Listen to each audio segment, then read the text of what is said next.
Hello, sinners. It is I, Father Evil, and I invite you to Destination Station on YouTube. Bagels can go to Destination Station. This buddy is the bomb. Love him. Yep. Fucking A. Yep. I had to say that for a reason. Freddie, take that, motherfucker. All right. Okay. Fuck you. Jamie Kennedy. Subscribe to my man, Destination Station right now if you want the best content.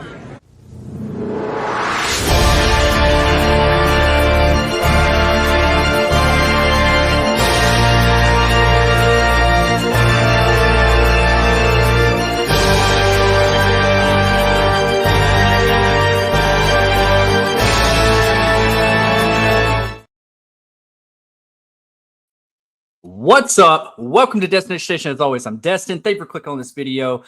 Sorry about the delay, everybody. I have been trying to get home for the past 45 minutes. But near my house on the freeway, we have a lot of night construction, and I was at a stop on the freeway. So couldn't go left, couldn't go right, just stuck for a good minute. So I'm so sorry we're getting a late start, but better late than never. So thank you for your patience, and I do apologize for the delay, but we are here. And tonight, if you didn't see by the thumbnail, we're talking about Scream and I Know What You Did Last Summer. We're kind of doing some trending horror tonight. We did not do Scream talk last night, so I kind of wanted to put them both together tonight because we got I Know What You Did Last Summer, the reboot, coming up here on July 18th, very soon. So we got to rev our engines up for that. I want to hear y'all's theories. Have y'all had a chance to see some of my theory videos recently on the topic of I Know What You Did Last Summer, break down the trailers and everything. So I want to get y'all's opinion on this. I kind of want to start the conversation on I Know What You Did Last Summer, along with talking about Scream. So I'm going to get to the chat. We do have some guests showing up here shortly. But I love your faces, and I can't stress it enough that I am sorry for being late. I was not expecting that to happen. So next time I will anticipate there might be some night construction on my freeway near my house. All right, let me get to the chat. Hold on, let's liven this up a little bit. We need a little bit of music, don't you think? I think we need a little bit of start it up a little bit here. Let me know if that sounds okay. Where the mic is, along with the mixing of the music. All right, let's see here. I'm going to skip down a little bit. I'm going to see who's all in the house, and I'm going to skip down to everybody. We got Val in the house. Oh, hell no. DJ, 8 bottles of Miller left on the wall. Oh, shit. Oh, I can only imagine. Take one down. I haven't heard that in a long time. My good brother, yes, he did look out for me. I was in contact with him to let him know, to tell y'all that I will be there shortly. Billy the Puppet's in the house. What's up, Billy the Puppet? Good to see you. We got Paula in the house. Good to see you, Paula. DJ, 4 wine coolers. All right. I wonder what flavor. Let me know. Let's see here. 3 shot glass. Y'all are all over the place. Okay. Y'all are having a lot more fun than I am right now. We got Val. What's up, Val? Hell yeah. Val's always holding it down. Shannon, talking Star Wars. Good to see you. Let me see. I'm gonna skip down a little bit. Y'all are all talking amongst yourselves, I see, for a while. I'm glad y'all kept yourself entertained while I was out. That's really cool. Nice. Stu was a blast. Hell yeah. Hell yeah. You already know Stu was a blast. Stu's always a blast. Let me see here. Kind of throw in a little bit of Stu. Chugga chugga chugga chugga chugga chugga chugga toot toot. Chugga chugga chugga chugga chugga chugga chugga toot toot. I had to do it. Let's see here. King Matthew the Third. Good to see you, Matthew. Unfortunately, I have to leave the stream before it starts because I unfortunately have to work again. Oh man, I get it, man. Those working nights is crazy, dude. I did it for years. I get it. Completely understand. Don't work too hard, Matthew. You will be missed. He's probably on his honeymoon with Val.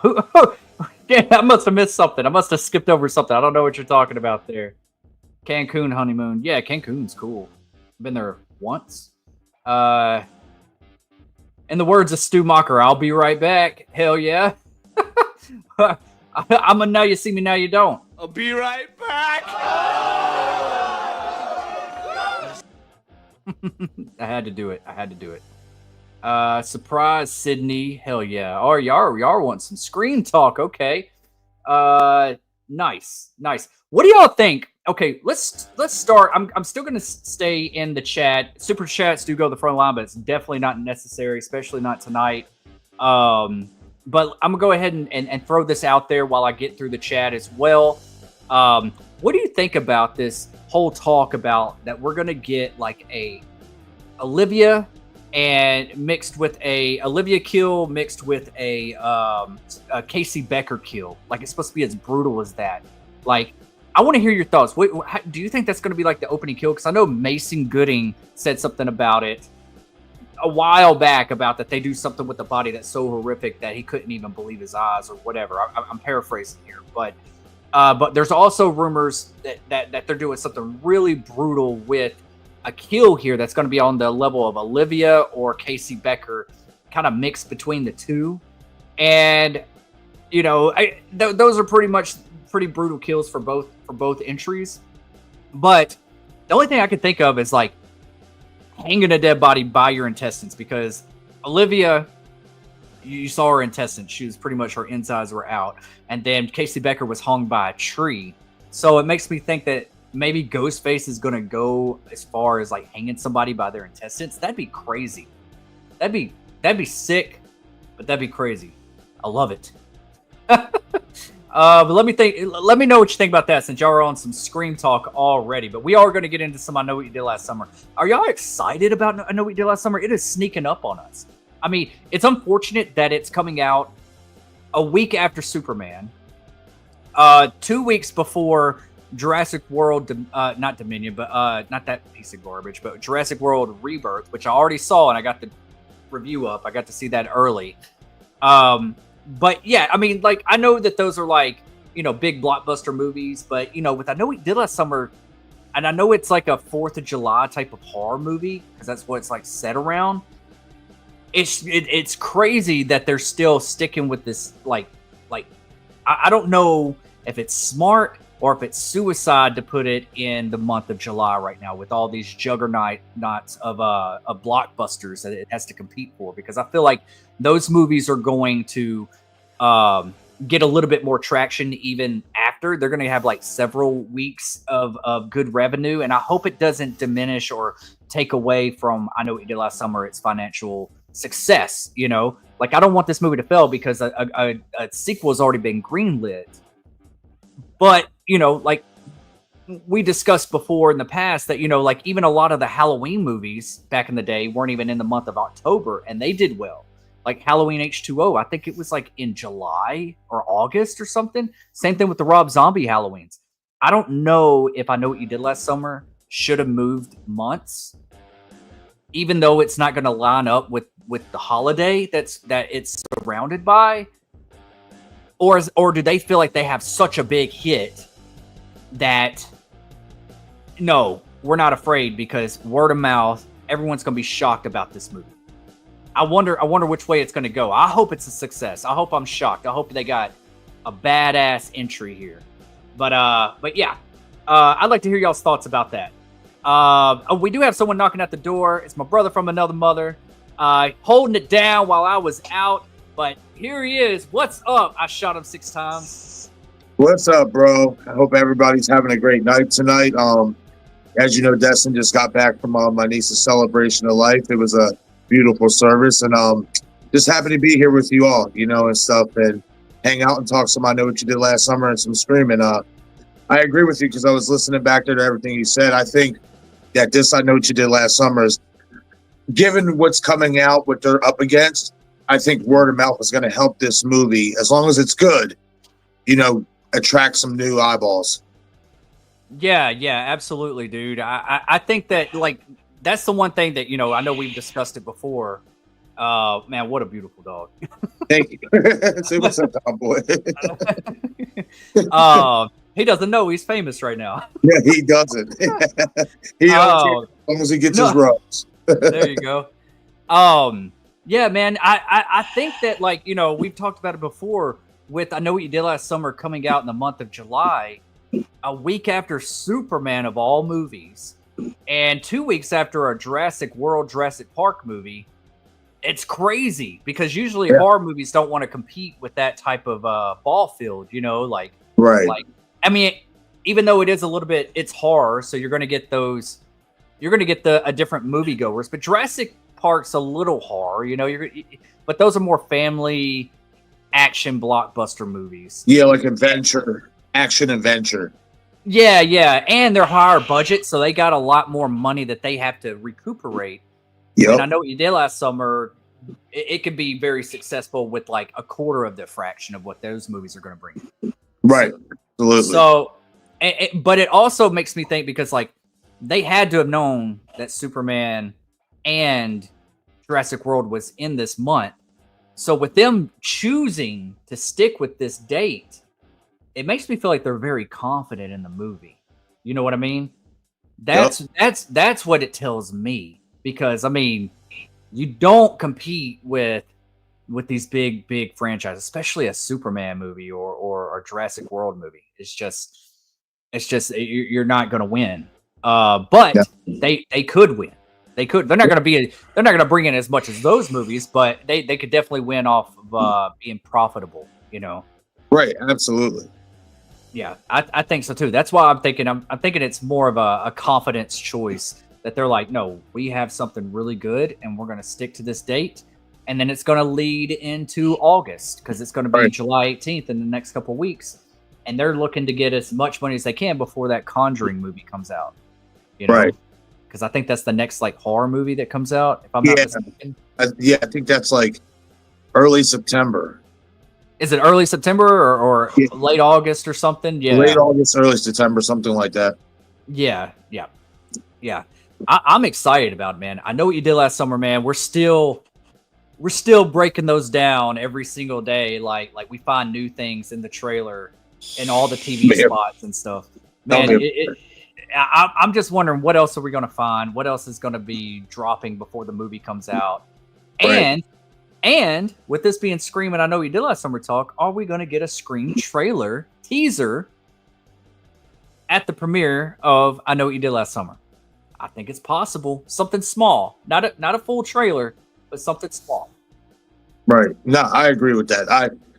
I think with their connection, you know, to the 90s slasher craze, the rejuvenation of this slasher and just horror in general, I don't see how. And then obviously the obvious connection between Kevin Williamson and, you know, Scream and I Know What You Did Last Summer. Mm-hmm. I have no idea why they wouldn't do that. I mean, it doesn't have to be anything revealing or anything like shocking. They can just put a little 30-second clip together and, you know, just tease something. Yeah, I think so too. I mean, all it has to do is like the way I would like to see a teaser. And hey, Troll, good to see you. Good to see you in the chat. You too, Dom. Good to see both of y'all. But the way I see it is like, you know how like at the end of like the earlier Scream movies, how like near the end you would get that like it would be like a shutter effect of like different scenes of Ghostface. I want something like that, and then maybe the camera like cuts to Sydney and Sydney goes hello, and it's just like surprise Sydney or something like that, something subtle, and just give us like a real shutter effect of images to kind of like show us a little bit of where we're at, what we're doing, some new characters maybe, and then boom, that's it. That's all. Just tickle my pickle for a minute.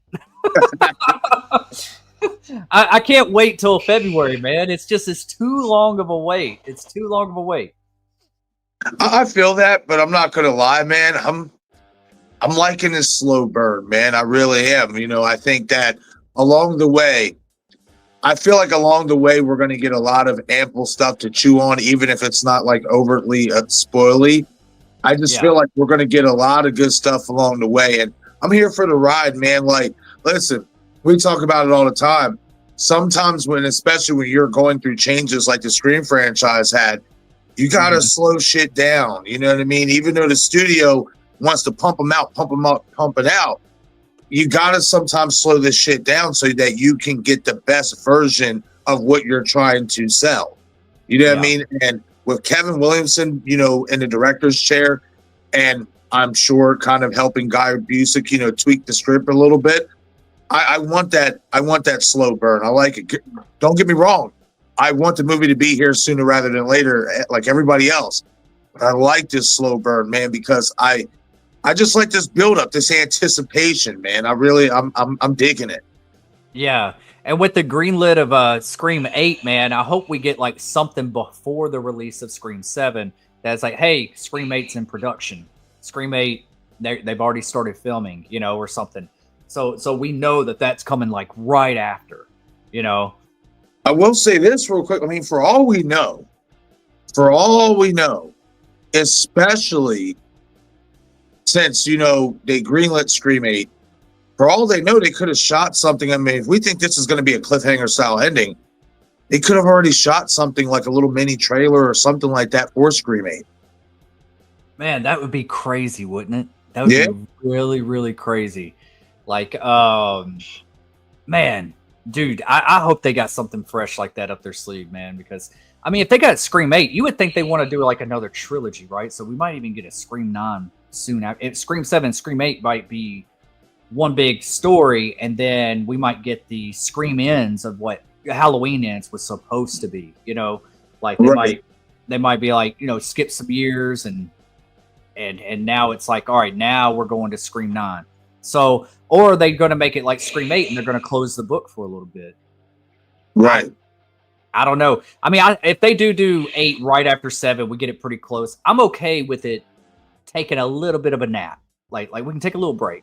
Because we don't have to have one as much as I want as many Scream movies as possible, we don't have to have one every single year. We don't want it to. I think we're going to get oversaturated with it. I think that's why Scream 6 kind of faulted in a lot of areas, especially the story, is because it was kind of rushed out a little bit. I mean, even 5 could have been a better story, you know. So let them cook. Let it sit in the oven for a little bit longer and develop. That's what I look at. We don't want it undercooked. Yeah, and to your point, I mean, especially if we get 2 Scream movies in 1 year, like I think it's going to happen with Scream 7 and Scream 8, one at the top half of the year, one at the very end. There's no reason for in 2027 for there to be another Scream movie. You can wait for 2028. Yeah, for sure. And with Scream, you know, although a lot of people, they're saying that this is, well, not a lot of people, but speculation, let's say, in the community, that with this being like a fall setting for this one, could the next one pick up exactly where 7 leaves off, and we could be going into the Christmas wintry setting and get a wintry, like this is like around Thanksgiving, and then the next one is around Christmas, but they're like, you know, Thanksgiving and Christmas back to back. You know what I mean? Right. I wonder if that'd be wild if they did something like that. Because I know a lot of people want Ghostface in the snow. They want Jason in the snow. Some people want like Ghostface to wear the white robe. I'm not the biggest fan of that. If he only does it for like one scene maybe, or one kill, I'm okay with that. Like if it's like something artsy, you know, like they do something really cool with it, with the snow and the white setting and stuff, and I'm okay with it like that. But I don't want to see a full blown Scream movie in a white and Ghostface in a white robe. I just don't. I think it'd be more distracting than anything. That's like changing Michael Myers' mask and overalls, or not overalls, but like completely. You know, yeah, it's like in Halloween. Yeah, well, basically what they did in Halloween H2O. I mean, with the buggy eyes and kind of like, I call that Space Michael mask because it looks like a Space Michael Myers mask. Because that's just instantly where my mind, when I was a kid, was like, why does this mask look like that? It looks like something in space. No, and the hair is all even and pristine. There's no wild side to it. It's just like, man, like that was the Backstreet Boy Michael Myers. right? The fucking NSYNC version and shit. Can you just see him like dancing in the background? Right? Yeah. No, I got you. The Barkowski from How High, because he had that same eye shape and the same like structure. I always thought he looked like that damn mask. Right. Hell yeah. We got Gory in the house. Good to see you, Gory. Nice to see you. We got Katie popping the popcorn in the house. Good to see you. What's up, Katie?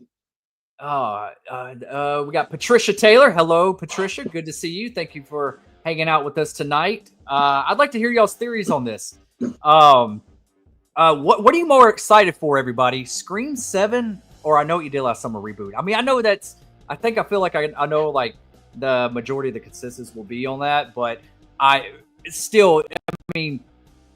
honestly am very excited for I Know What You Did Last Summer. I'm more excited now than I was a month ago because I think it just snuck up on me and we've been covering all these other topics. And then whenever I say, oh, wait, this is about to come out.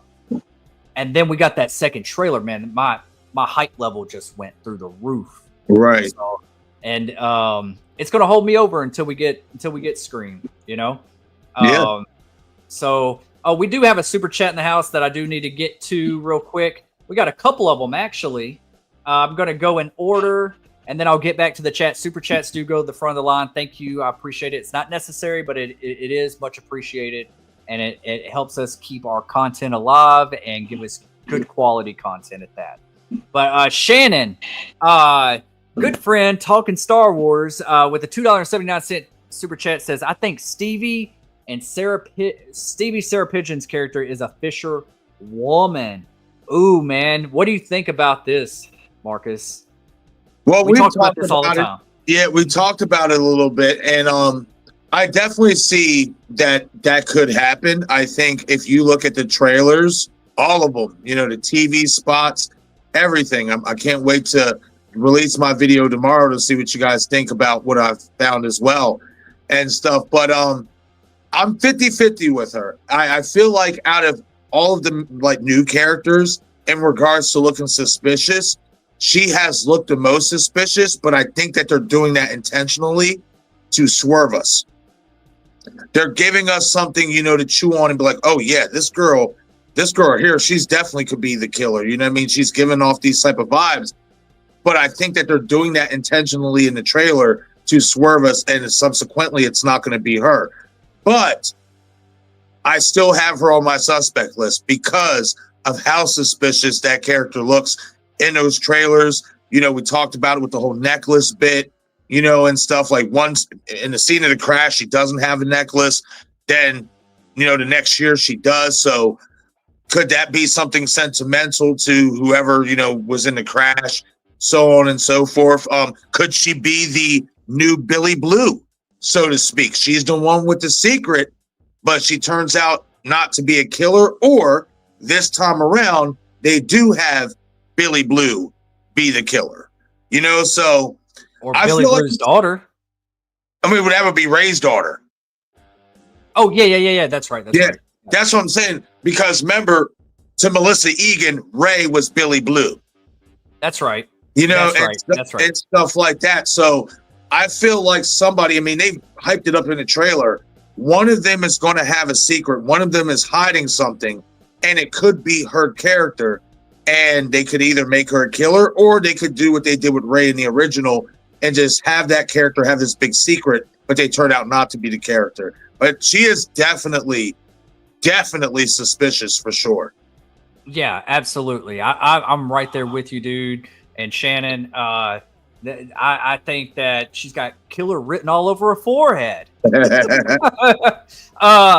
Especially like if you slow down those shots, there's certain moments where she's even like holding it and like looking like real mean.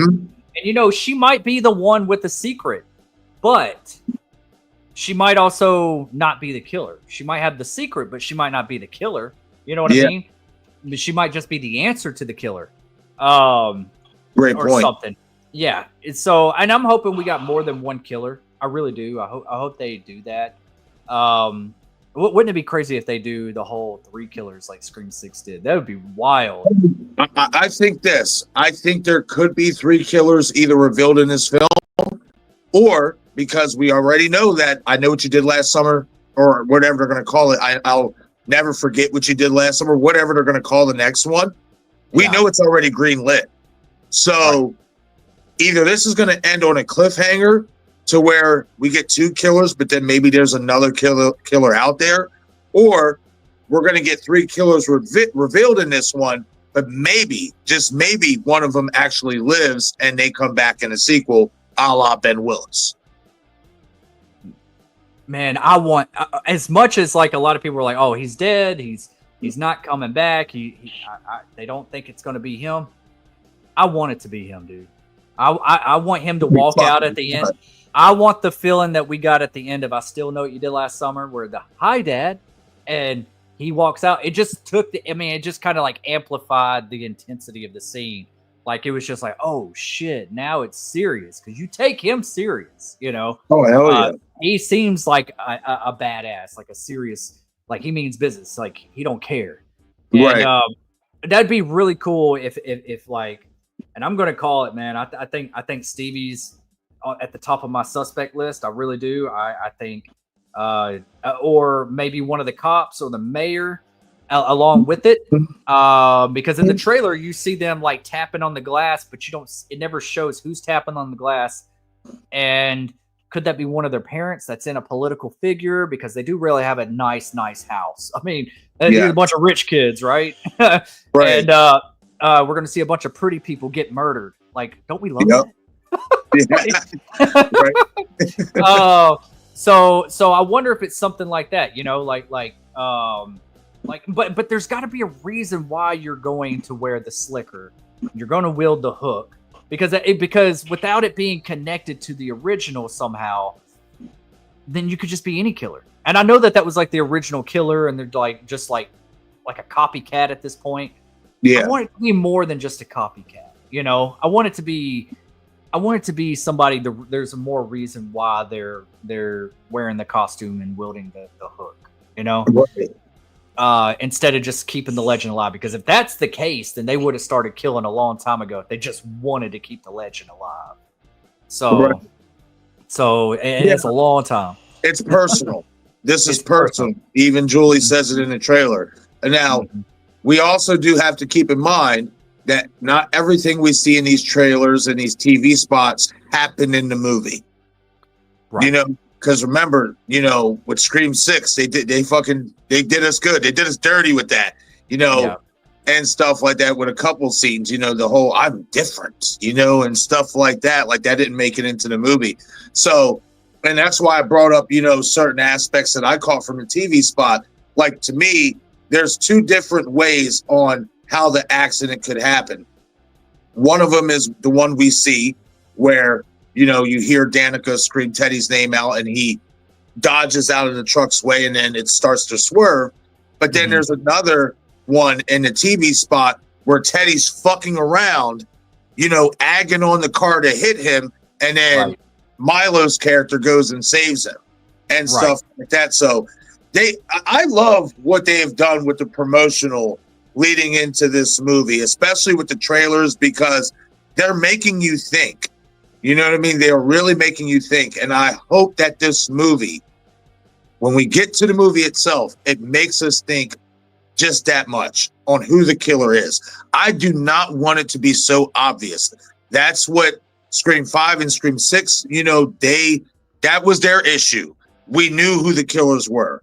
Yeah. So we cannot, and I repeat, we cannot know who these killers are from the outset. You got to keep us guessing. You got to keep us on our toes.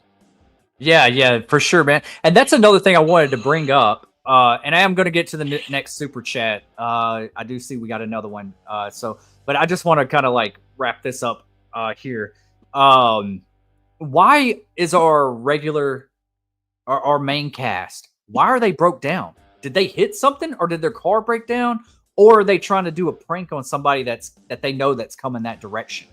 Like, it makes me wonder, like, why are they parked on the side of the road because okay, so I know that there's like two different images of like different cars. Yes. So, and it seems like that's what they've done with a lot of this movie is they filmed scenes in different ways, just like Jennifer Love Hewitt going, you know, what are you waiting for at the end of it? And then there's another one where she's like screaming it in the same area going, what are you waiting for? Yeah. And so I think that they just said, hey, say this a bunch of different ways. We don't know which one we're going to use. And it's for the marketing of the movie. And, you know, it'd be crazy if it's not even in the movie or it's not even said that way. They use a completely different one. But it makes me wonder if that's what they're doing with the car scene, with the accident. Yeah. Like, which accident are we going to get? Are we going to get the one with the truck, the one with the car, or could they have like the car's coming around and they swerve out the way and the car goes off, and then that's what we really see down at the bottom, and then they're all standing there in the road being like, what are we going to do? What are we going to do? And then another truck comes by. And that one goes off the road too, or causes an accident, or almost hits them, or something like that. I'm wondering something like that because it makes it look like the truck is the one that falls down. Yes. But I bet you it's the car that goes down, and that's why they're standing out there, and that's why the truck almost hits them. Is because the accident has already occurred. Right. Because why else would they be standing in the road? One thing I will say, and I'll have to go back and rewatch it and stuff, but one thing I do think they did a great job at doing is you can't tell if it's a fucking truck or a car at the bottom of that crash. Dude, I blew that image up. I brightened it up. I tried and I said I can't tell anything, but there's some headlight or some tail lights down there. That's Right. it. It's just too out of focus, and so that's great. Couldn't both cars? They could have the car crash and then the truck. They cause two wrecks at the same time, and Right. then they could be like, well, we'll act like them two wrecked each other, and that's what made them both go off, and then they'll just leave. They could do that. Right. I wonder if we'll get like some detectives on the case, like seeing the tire marks and trying to be on the case and all that. Well, we do see that scene in the trailer where it looks like it has to be a cop because it's in evidence. It's evidence. We see we see the newspaper clippings. So that cop that's at that town hall, he could have a bigger role, you know, because we didn't have much cops. We didn't have any cops at all except for the one that was escorting Helen, you know, in the original, and you know, the ones at the end and stuff like that. So with that being said, being that we have that clipping of the evidence packet and all the newspaper clippings and stuff, I think that cop that's at the city hall or at that church, the community center, that's what it's called, the Southport Community Center, that bald-headed cop, I think he's going to be the main detective or the main like sheriff who's investigating.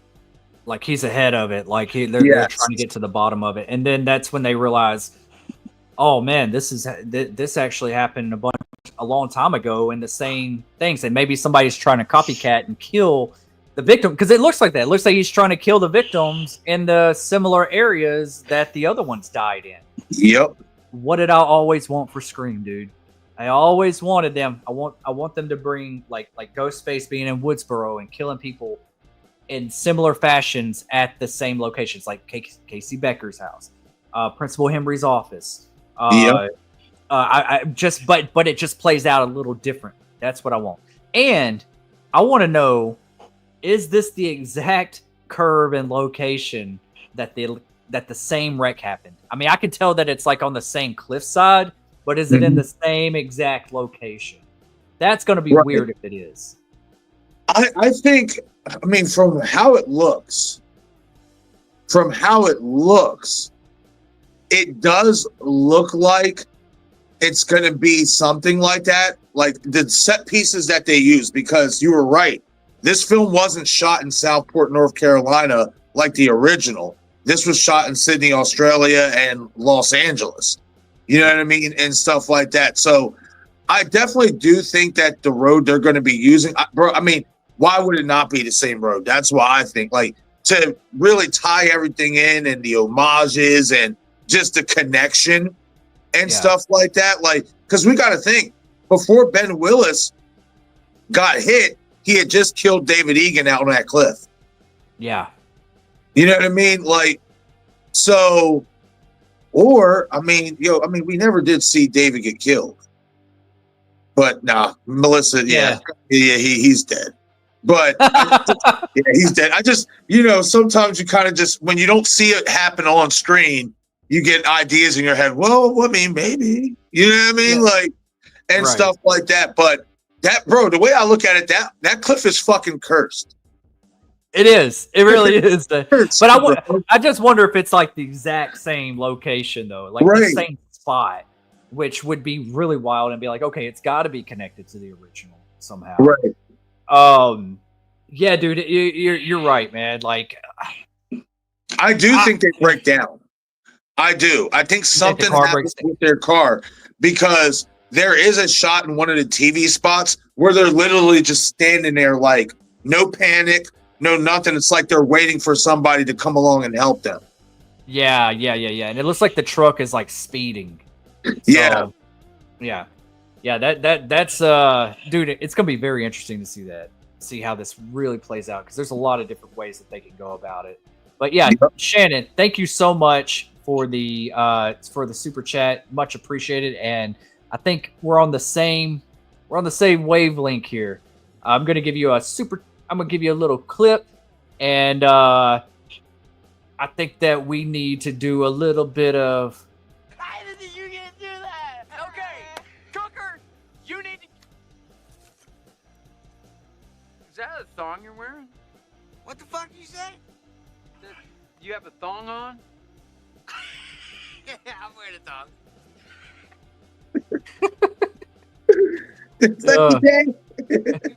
Yeah, I'm wearing a thong. Thank you again, Shannon.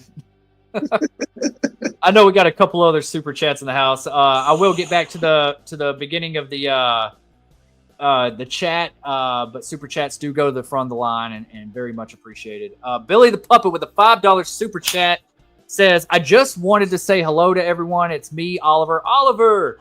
Nice. I'm the king of Saul. Stu is alive, as well as Adam is alive.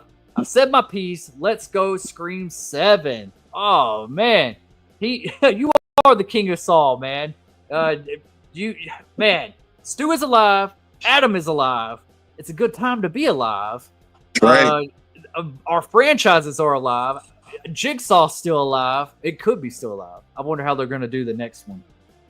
But I really hope they let Kevin finish his story from X, but we'll talk about that at a later date. Yeah. I hope they do too, man. I mean, at least it ended on a really good entry, and then we're gonna get it rebooted in another way. But I hope it's just continued. Like, Saw is another one of those that like don't mess up the timeline a little bit. I mean, even though it did like a requel, it still was consecutive. Like it was still like it didn't mess anything up. We didn't do no one-offs. We didn't do like going in another direction. Even Spiral was still canon. Yeah. Don't go too far out there with it. So, Spiral's completely connected to all the other. Yeah, they tried, but once you really like break it down, it's just like, this is connected to the original shit. Like it is. Yeah. There's no way you can erect it.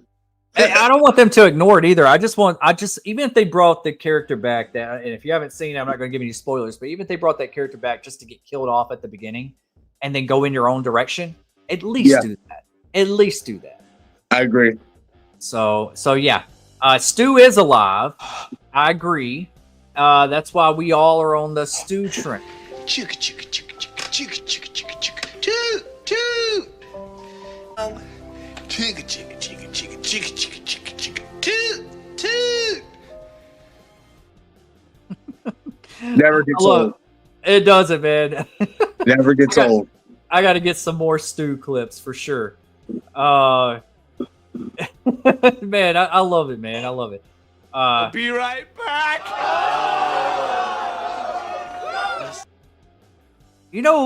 Every time I see that, I'll be right back. What a great way for him to just sneak off and go do some killing in that movie. Right. Absolutely.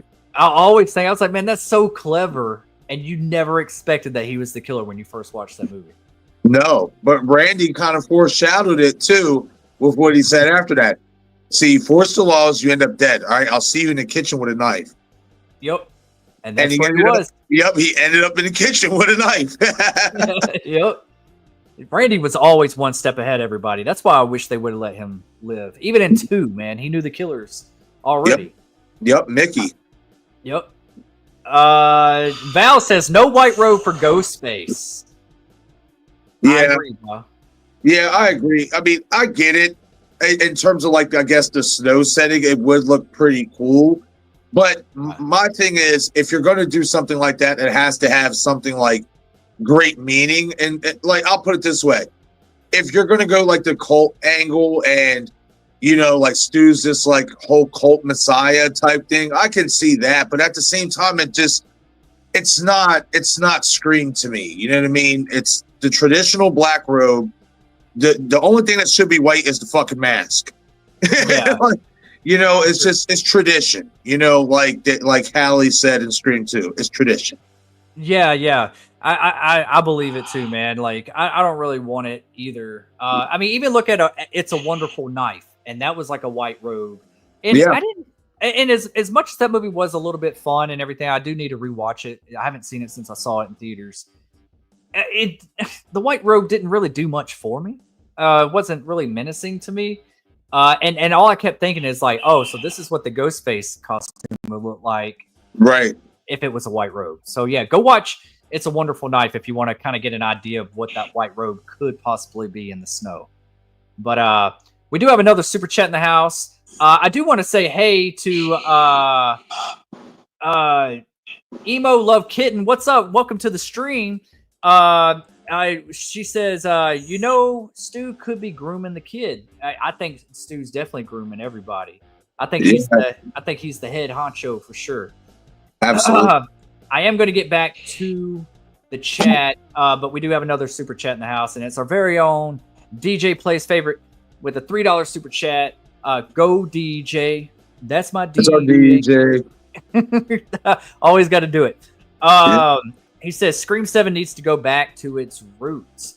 You know, DJ, I think that's what we're doing. I think with Kevin Williamson directing it, and we know that he's going to give some direction on the story with Guy Busick, I think that's what we're going to get. I think we're going to get more of a Scream back to its roots more than ever, because Guy has like the main hand on it, and then you got Kevin directing it. Then you got Marco Beltrami going to be scoring the movie again. I mean, you're bringing all the flavors back for a really good dish. You know what I mean? Right. Like it's the only thing that I wish that they would do. I don't think it's happening, is get Patrick Lussier back in that editing chair. That's it. Yeah, or Lussier, however you say his name. That would be awesome. I always loved his editing. Always. Absolutely. Yeah. Absolutely, man. I think it is going to go back to its roots. Well, I kind of think it already kind of has, to a degree. Yeah. And I know a lot of people like the New York setting, and I'm not saying it wasn't a bad set. It was a bad setting. Yeah. But when you really look at Scream 6, you know, in its entirety and the location, what did they do with it? They didn't really do much with it. You know what I mean? They didn't embrace it the way they could have. No, they definitely didn't. And then just on top of that, to me, you know, I mean, even like in Scream 3, you had these great houses, like Jennifer Jolie's houses, you know, her mansion. You had you had Roman's mansion. You know what I mean? You had the set that brought back basically Sydney's house and Stu's house, you know, the Stab 3 set. Like, you still had some very ambiotic feels of the Scream franchise in that movie. And I feel like even in Scream 5, you know, they didn't utilize the town of Woodsboro the way that the original or Scream 4 did.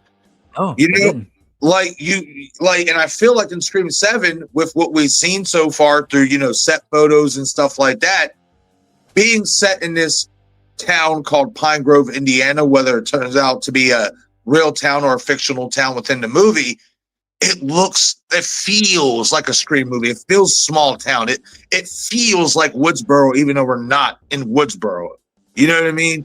And stuff like that. And for me, that is an early telling that Scream 7 will be going back to its roots while also trying some new things along the way.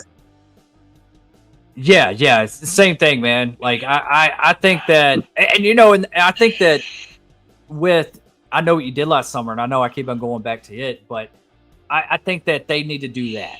They need to really go back. I feel like this is going to go back to its roots, utilizing like if, I know we're not in Woodsboro and Scream 7, but if that's the idea of going back to Woodsboro and Scream 8, I hope that's where the climax and and Sydney's story ends. Yep. Is we're going back and it gets back to its roots, and we also utilize all those great set pieces. Like I want it to feel like Stumacher's house. I want the real Stumacher house, not a stage where it's got an artificial background and grass. Like you could tell, like you could tell when Mason Gooding was running from that, it fell over and got stabbed. Like I was like, man, he's on artificial grass right now. Yeah, it looked like turf, like on a football field. Exactly. Yep, exactly. And that's what I want, some real settings, And Right. I hope that in Scream 7, I hope that Kevin Williamson does the wide shots like Wes Craven did. Mm-hmm. I hope so, man. Getting like the scope and feel of everything. Not everything is just so tight, and Yes. you feel like you're just like right up on the characters all the time. Like, no, with that Marco Beltrami score, I want some good scopes of camera work going on. You know, I want it, and let the camera linger. Don't cut so soon. Just, I want to hear and just the camera just looking over a house or the woods or whatever, dude. Like, give me the feel of fall. I want it to feel like fall. I want it to feel like Thanksgiving. I want it to be scary. I know it's going to have some humor. That's fine. But when it needs to have that vibe, it's got to have the Scream vibe. Right. So yeah, it's good. I think we're in good hands, DJ. Just to piggyback off of that. Real quick, another way how Scream 7 can go back to its roots, and this is going to actually pour into Scream 8, is if we do get that cliffhanger and we do go back to Woodsboro or whatever. Now, we've talked about it before. Of course, if Stu is going to be revealed alive, especially if it's going to be, whether it's going to be in the 7th or if they're going to drag this out into the 8th or whatnot. Would we love to see Stu back in his old house? Yes, absolutely.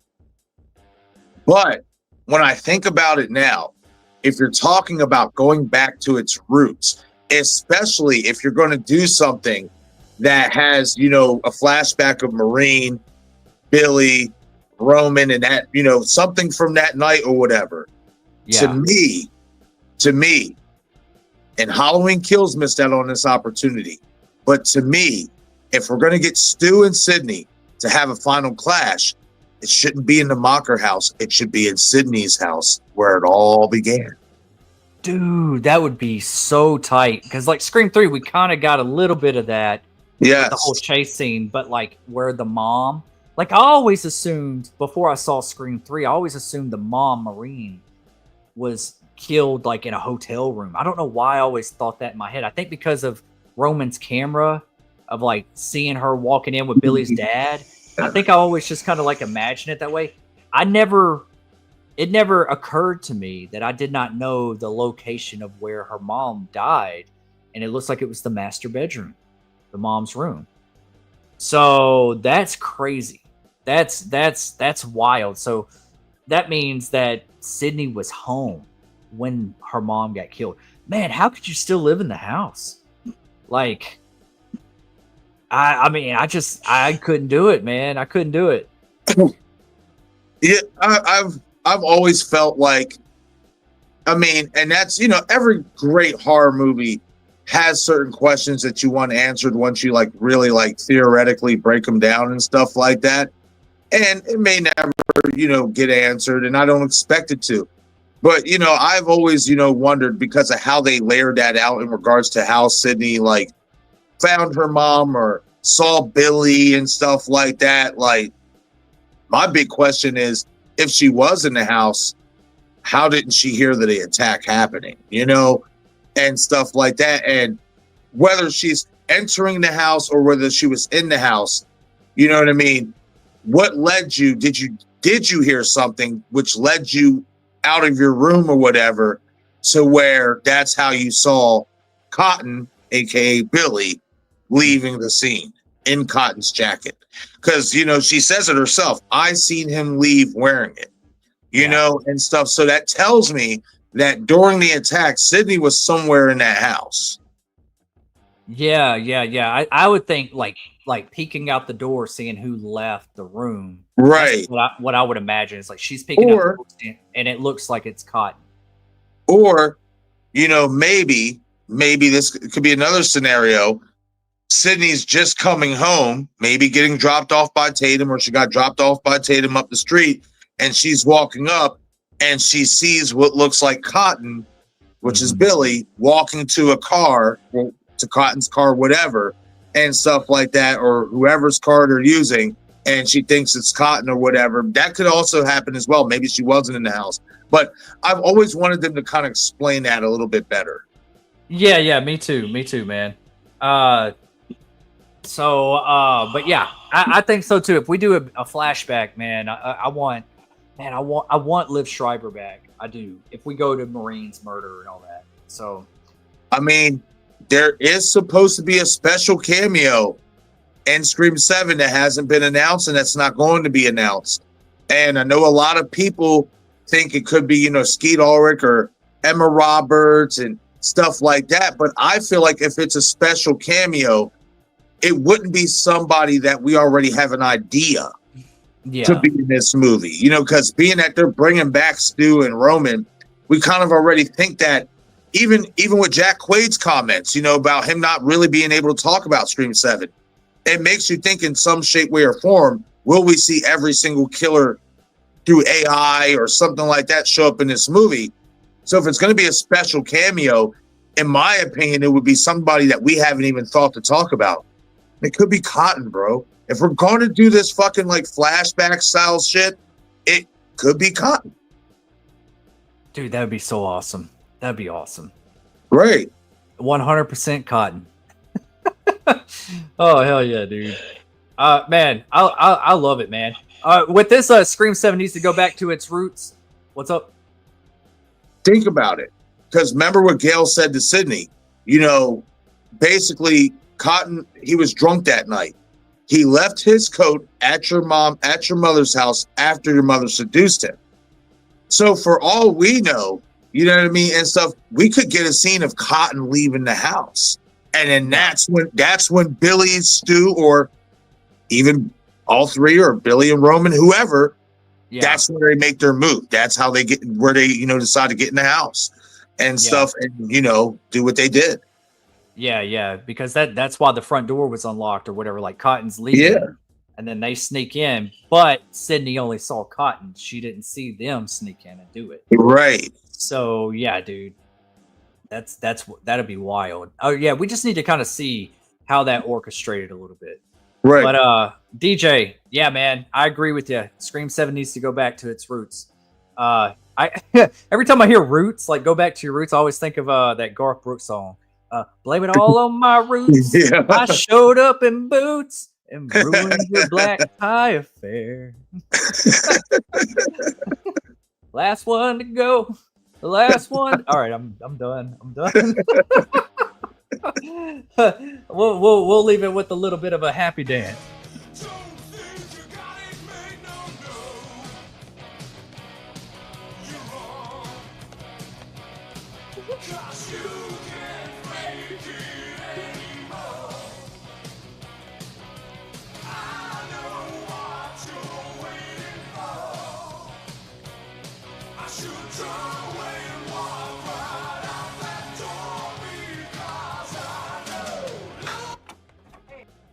All right.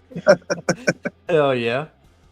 All right. No more singing for me. Sometimes you get that on Destination Station. Sometimes I just break out in some music and start singing a little bit. Let me see here. Oh, dang. This thing jumped on me, folks.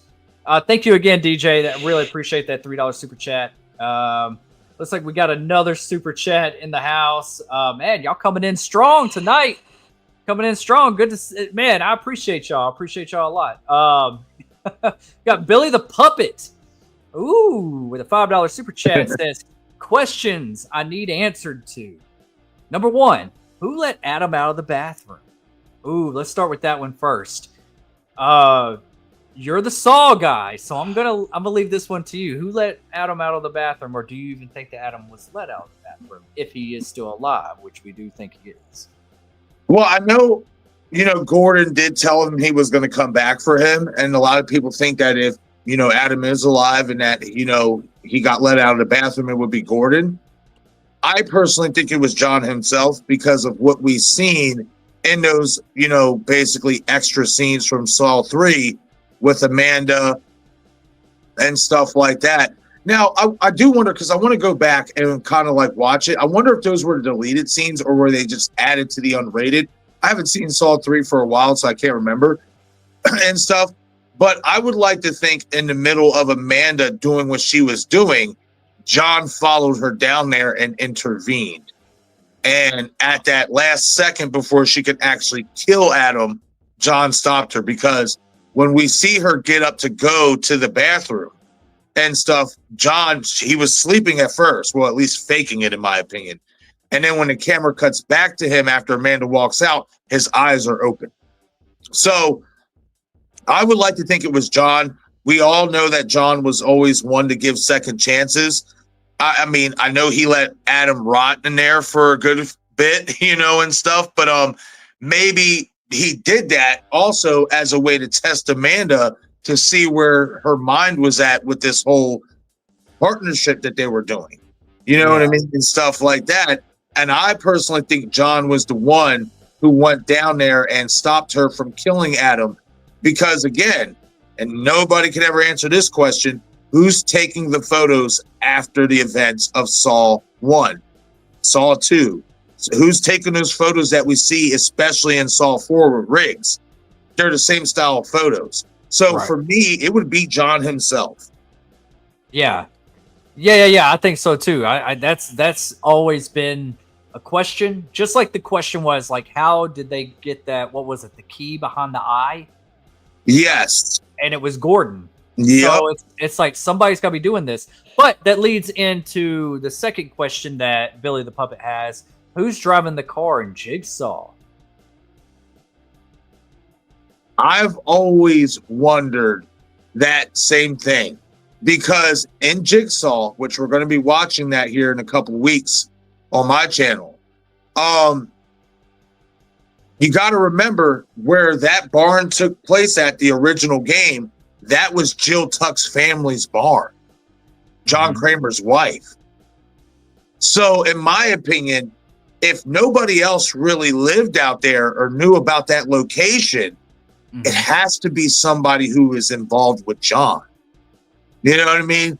And stuff like that. Could have been somebody who was working with, what's his name, Logan, that we didn't get introduced to. I say it with Spiral all the time. I say it with Spiral now. In my opinion, Max Mangela's character, Shank, because he's the killer in that movie. I think that Logan's helping him because they basically have the same motives. They wanted to take their vengeance out on the cops, you know what I mean, for losing a loved one, kind of reshape the system in so many ways. Plus, Shank wasn't building all those fucking traps by himself. He's not. You know what I mean? We know for a fact that Logan, because he was the original accomplice, knew how to build those type of traps because of his work with John. You know what I mean? And stuff like that. So could it have been Shank's character? Maybe. I mean, when you add up the ages, I think Shank's character was like 27, 28 in Spiral, and that came out in 2021. And Jigsaw came out in 2017. So he would have been like mid-20s. Yeah. You know what I mean? Could it have been somebody else? Could it have been Gordon? Could it have been Adam himself? We don't know. But it had to be somebody who knew to pick Eleanor Bonneville up. Because remember what Logan said at the end of that movie. She's going to be the one who spreads the word. Right. what Right. happened and stuff like that. She's going to be the one who spreads the word. So, Right. Yeah. me personally, I think it could be somebody that we've seen before that just wasn't revealed at the end of that movie. Yeah. Yeah, those are great points. I always thought that maybe it is Adam that's driving that car. That was my first thing. Is like, wouldn't it be cool if like at the end we see like without Jigsaw being alive, if we're going to continue present day, that what if like Gordon and Adam are now behind it all? They're the main ones. And what if there's a rift between the two of them, like it was with Amanda and John? Like one isn't playing by the rules. Like Gordon and Adam could be, like Adam might be a little bit more psycho now, than Gordon, or vice versa. It could just be like going to their head a little bit. I could see Gordon playing the more God role, like John, because he was a surgeon and everything, and Adam playing the more Amanda role. But I wouldn't be mad about that transition. Like Gordon is our new Jigsaw. I wouldn't be really. He's got the limp. You could kind of have like you could kind of like, I don't know. It's like we got history with it, so it's easy for us to accept a little bit more. But also, we still need some Jigsaw in there though, like maybe some philosophy teaching, back, like flashbacks of him teaching them both. Also, remember, Gordon was suspected to be Jigsaw by Danny Glover. Danny Glover, Detective Tapp. He thought that Gordon was the one behind all of the murders. Wouldn't that be crazy if he was still alive too? Bro, I've always thought that.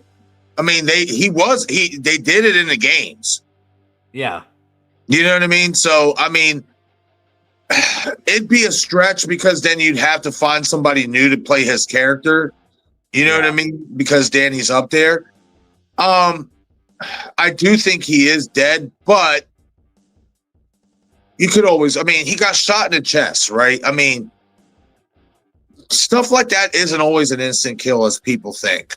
Yeah. You know what I mean? And stuff like that. So, and who's to say John didn't save him neither? So, I mean, but I do think his character is dead. I think it's just been too long for that character to come back and stuff. But it's, interesting that, we're talking about this whole Gordon and Adam angle and stuff, because Gordon was the original suspect to be Jigsaw. Because John framed him. Right. So. And he did kind of take over on that last one. Oh, bro, you could tell he went into that abyss. He started to enjoy doing it. Like, when they were doing the flashbacks and he pulls out the picture of Lynn Denlin, he's like, Lynn Denlin, she's perfect. And stuff like, he started to like it. You know what I mean? So, like, man, I think it would be cool. I will say this, and I think people need to be mindful about the Saw franchise with this. In order for us to get Gordon back, once again, Carrie Ellis and the producers, and maybe now that James Wan and Blumhouse own the rights and stuff like that, maybe some, wounds can be healed. Because when he was asked about being in Saw X, he said, I have no involvement with that franchise. I have no idea what they're doing. I'm not in contact with the producers and stuff. Because he's having an up and down battle with that franchise and stuff like that in regards to pay, in regards to his worth and ideas and stuff like that. So hopefully with James Wan and Lee Winnell and Blumhouse now owning the rights, hopefully they can get him back on board. And I think if there's anybody or any two that can do it, it's James and Lee. Oh yeah, absolutely. They're gonna kill it, man. No pun intended, but they're gonna do their damn thing. Yes. Hell yeah, man. And then third, and here we are with the Scream question. If you chop off Stu's head, is he dead now? I would say so. Yeah. I would say so. And I feel like that's the kind of kill we need Stu to have. Like once, when he needs, like, you got to get shot in the head, or you got to get your head chopped off, or what did Randy say? You got to cryogenically freeze them, He cut was their like, head off or something. cryogenically freeze his head, decapitate him, or blow him up. Yeah, dude, like, wouldn't that be crazy if like he gets all of that? You talk about the Triple Crown. Just absolutely, he would be dead. Either one of those scenarios. But yeah, and honestly, I'm glad Oliver, Billy the Puppet, brought this up because we talked about it, Destin. We expect Scream 7 to a degree to kind of have some Halloween H2O vibes to it. Or at least we kind of want to see something like that to a degree. Yeah, we do. Mm-hmm. And stuff like that. So, I mean, Stu Macher is the Michael Myers, in my opinion, to Sidney Prescott. He is, especially if he comes back as alive. Yeah. He is her Michael Myers. So what a better fitting way to pay homage to the franchise that inspired Scream by doing something like that, but making it stick. Because once that happens, it's going to stick. Right. Unlike what Halloween did. You know what I mean? That is going to stick. And I personally, I wouldn't be against it. I would not be against it at all. You know what I mean? Like, she got Stu somehow in a pinned predicament where he can't move and he can't get out. And maybe he says some slick shit to her and she just takes the axe and boom. Yeah. You know what I mean? And hey, it would be something different too. It would be out of the norm because we're used to, a gunshot to the head or hand sanitizer and lighting them on fire, and stuff like that. You know what I mean? So I'm all for an axe to the head of Stu and definitively killing him off because if you're gonna reveal he's alive at some point, you got to definitively kill him off. Yeah. I think so too. And we need more axe killing. I like an axe killer, but even in the second one, Sydney had that axe for a second, and I was like, oh, I like this, and she was like, chopping those ropes and making the set fall down and stuff like that. Like I was like, I like this right here. Like I want to see. I wouldn't be mad seeing Ghostface wield an axe for a minute, like chasing with an axe, Right? That'd be dope. But if Sydney gets her hands on it and turns around and just knocks his head off, dude, right? Hell yeah, dude. I'm all about that. But yeah, to answer your question, Oliver, I think that that would seal the deal. I think old Stu Macher, he wouldn't be right back. I'll be right back. Hell to the no, he would not. No, you would not be over them. And then he'd be meeting the devil in hell like this. This is what the devil would do. Yeah, you get crazy. Come on. Okay.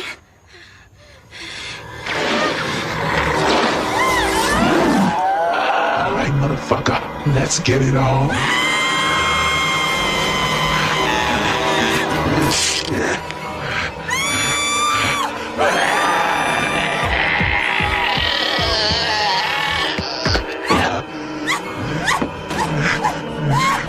Oh no, nigga, you ain't going nowhere.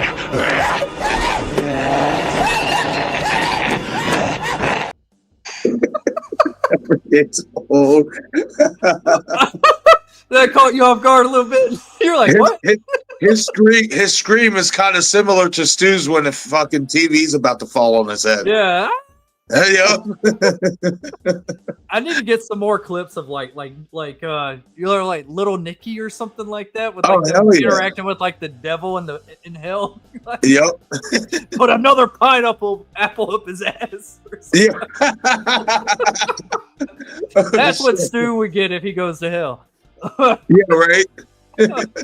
That's funny as hell, dude. Oh my god. That made me go cross-eyed for a second. That was funny as hell. Oh man. Great. Thank you again, Oliver, for the super chat. We are going to go about another 6-7 minutes. We are over an hour long right now. We did get started late, and I do apologize for that. And thank you for everyone to be a part of this. But I am going to skip over some because I know I'm very behind. I'm going to pick out some that haven't gotten called on yet. I want everyone to kind of have their shine. King Matthew III says, I have a major feelings that Ray's gonna die, and I think the trailer kind of teased that because the trailer shows more of Julie than it does of Ray, so that could be a sign that Ray dies. Man, you know, I kind of felt the opposite. I felt like it showed a lot of Ray, in my opinion, and especially in that second trailer. Like I feel like Ray's gonna probably have more to do in this than Julie. I feel like we're gonna get introduced to Julie early on, like maybe like the 20-minute mark or something, 30-minute mark, and then she's gonna show up for the climax, kind of like, you know, Sydney did in Scream 5. But I think Ray's gonna be the more, he's in the town, the kids come to him for help, he's at that location with the mayor, you know, the town people are talking, he's like, you know, this isn't the first time this town's seen violence like this or whatever. And you see him going for the rescue with the boat to the yacht. And then you see him kind of like in his moment just thinking with Stevie standing there over his shoulder while he's just kind of like processing everything. I think we're going to get probably more character development out of Ray than Julie. What do you think, Marcus? Oh yeah, for sure. And to note on the part you're talking about, actually in the trailer, Ray says, "I don't really like to talk about this." So, you know, or something along those lines, like, "Or this is really hard for me to talk about," and stuff like that, in regards to, you know, the past and all that. So, I definitely do think Ray is going to have a lot more to do in here than Julie. I agree with you. I actually don't think Julie is going to be. I don't think she's going to come into the movie. We just got the runtime. Did you see that earlier? I did not. Today? Yes. What is it? Hold on. I'm about to look it up now. And that will, in my opinion, really tell us what to expect. Is it like 100 minutes, 2 hours, 120, maybe? Hold on. I'm looking it up right now. I thought they had it on the AMC app because I've been looking for the tickets. I'm waiting for that earliest showing. So subscribe to Destination Station and like this if you want more content like this. I'm going to have a review right out of the theater reaction of the movie. I'm going to try to get the earliest ticket I can get. Okay, so pulling it up now. Almost 2 hours, an hour and 51 minutes. I told you, man. Like, so this movie's going to cook for a little bit. Yes. This ain't gonna be a quick 90-minute movie. No. So I think when we're gonna see Julie is maybe at the 45-minute mark, maybe even the hour mark. Damn. You know what I mean? And stuff, because you know, we talked about this, you know what I mean, and stuff. The opening scene, in my opinion, is going to take up a good few minutes, because how they did it in the trailer, it makes it look like we are picking up where Danica is getting married to Wyatt, or she's getting engaged to Wyatt. Mm-hmm. But if you really look at the beginning of that second trailer, you see her in the gown, you see Ava's character in the green dress, and that's the same wardrobe they're wearing the night of the crash. So I think we're going to first see Teddy and Danica's engagement party, because you also hear Ava tell Milo, "Can you believe our best friends are getting married?" She wouldn't say that with Wyatt because she hardly knows him. You know what I mean? She's talking about Teddy and Danica in that moment. Oh, you know what I mean? Yeah. And then they break off the engagement probably because Teddy does some asshole shit. No, because of the crash. And two, Yeah. and he makes them keep that secret and stuff like that. So we're going to spend some time between Teddy and Danica's engagement party. That's what's going to veer off into the crash. And then we pick up a year later where we see Danica re-engaged to Wyatt, and now they're having that party. Man, I just where that's where she gets the, you know, the card, and it says, "I know what you did last summer" in it, and stuff like that. Like, man, dude. Okay, so go ahead. No, I just feel like, you know what I mean, with the runtime and with what I just said and stuff, we're really not going to start getting cooking in regards to killing probably until like a half hour into the movie.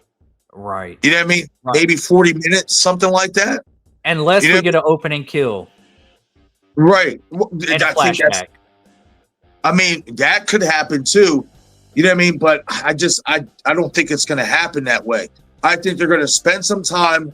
We're getting to know our characters. Also, I think this engagement party, the first one, Teddy and Danica's, that's where we see Ava's character talk about the story of Ben Willis. She's supposed to be narrating some type of story about Ben Willis at some type of event and stuff like that. So with that being said, I think Ray is definitely going to have a lot more to do than Julie. We're not going to see Julie until probably like an hour into the movie. And I don't know, man. I personally, like, after breaking down this trailer, they haven't convinced me enough to believe that Ray or Julie is going to die. Mm-hmm. You know what I mean? They just haven't. I don't see it. You know what I mean? Right now. And I kind of hope Ray doesn't, man. The reason I don't want Ray to die is because to me, it would be too close to Dewey in Scream 5. Yeah. I want this movie to separate itself from that movie. You know what I mean? And stuff, because a lot of people are already thinking that. How do you do that? You keep Ray alive, and maybe even you keep Julie alive, and we see them two have their happy ending. Maybe they get back together, and then we focus on these new characters or whoever our new final girl is in the next one full-heartedly. You know what I mean? No Ray and Julie, no reason to bring them back. Maybe Ray decides to sell the bar and go live in Raleigh with fucking Julie. You know what I mean? Like, I want to see Ray and Julie have their happy ending, man. You know what I mean? Yeah. We didn't get to see Dewey and Gail have that so much, like, you know, because of Scream 5. Yeah, I agree. I agree with that. Cody says, I feel like one of the killers is going to be kind of the people who dies in the crash. And I know what you did last summer. Okay. So, I wanted to talk about this for a minute. So I started thinking, okay, we already think it's kind of odd that, what's her name? The one character that's getting engaged twice within a year. Danica's character. She seems like she's going to be very superficial. I hope she doesn't come off annoying. But something tells me that she's going to be very bratty a little bit.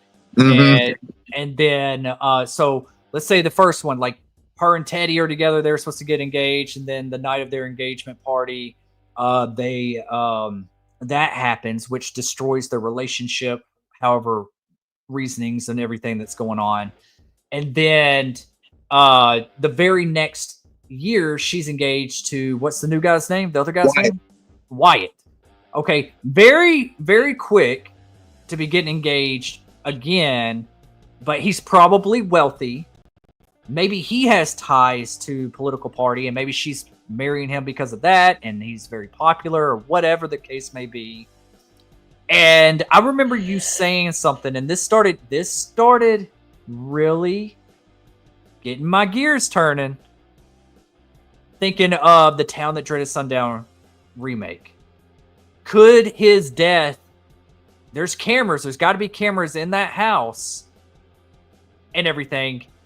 Could that all be a fake out? Could he be the one that was actually in the crash? And could Wyatt actually be Stevie's fiance? And they set this all up for him to go and infiltrate Danica's character and give her, think she's getting a happy ending, but they're gonna just like torture her to the ends of earth, you know, because of what happened to Stevie. Because I really do think that they're going to take an urban legend approach with the motive, with some sort of the motive, whether it be the main motive or a side motive or a subplot. I think that Stevie with the ring around the necklace, I think that something has happened to her fiance and she's always held on to that ring, and it's going to come into play. And I think, and kind of like urban legend, they accidentally killed, I'm not, you know, if no one's seen it, I'm not going to give away any spoilers, but they accidentally killed somebody's fiance. So that's why they're all getting killed, is because of that, you know? And so I think that they're going to go some way that way, but It would be crazy if Wyatt's death is fake and Wyatt and Stevie were working together and they're both killers. That could definitely be possible. You know, if the truck is the one who crashes, because that smaller car, in my opinion, the color and everything, I mean, anybody could drive a whatever color car they want and could be anybody in it. But it reminds me more of a female type of car. Uh-huh. The truck is obviously an homage to Max in the original. Yes. You know what I mean? And stuff. And when I was thinking about, the whole trailer and how Wyatt gets hit with the spear gun and, you see the Fisher person slash at them, so it implies that he's dead. But if you watch The Town That Dreaded Sundown, they literally did something like that in front of the victim, but they made the victim turn her back to where she really couldn't see anything. You know what I mean? And stuff like that. And for all we know, from how I see it, the person in the truck, and I blew it up as best as I could, you really can't see much of anything, but it does look like it's somebody wearing a hat, and it could be a guy. We don't know if we're going to see Wyatt's parents, you know what I mean, and stuff like that. We don't know if those two people, the one who's the person who's cleaning the glass, that could be Teddy's parents. You know what I mean? That's what I was. Yeah. See, that's what I was thinking. That could be Teddy's parents. So we don't know if we're going to see Wyatt's parents, and if not, I mean, it could have been Wyatt's dad. You know what I mean, and stuff like that. And he's getting revenge, for his father and stuff. But I'm not gonna lie to you, bro. I'm starting to think one of the killers, and we've talked about this, is a fucking cop, or it's somebody who's in a political position and stuff. Because, and I want you guys to look this up. I'm gonna explain it in my video tomorrow, but I'm giving you guys a little spoiler, ahead of that. The boat that Ray is seen getting on, that Ava is already on, it's titled, the name of the boat is Themis. When you look up the meaning of Themis, it means justice, law, and something else. Now, not only does that tie into the theme of the movie, because the killer wants justice for what those kids did, but then you take into the law part. And then when you look at the American flag that's on the boat, it has a police symbol. That is a police symbol. I looked it up, bro. That is a police style American flag. So whoever is on that boat with Ava and Ray's pulling up with the gun, I think it could be one of the killers, man. You know what I mean? And whoever it is, it has to be, in my opinion, unless the killer just stole one of those, what do you call those cops who are like on the water or whatever and stuff, like, oh, water patrol? I don't know. Yeah, it could be one of those situations. Yeah. I just personally feel with the name of the boat, I feel like one of the killers is going to be somebody who's in a political position, who works, for government law or something like that, or it's going to be a cop.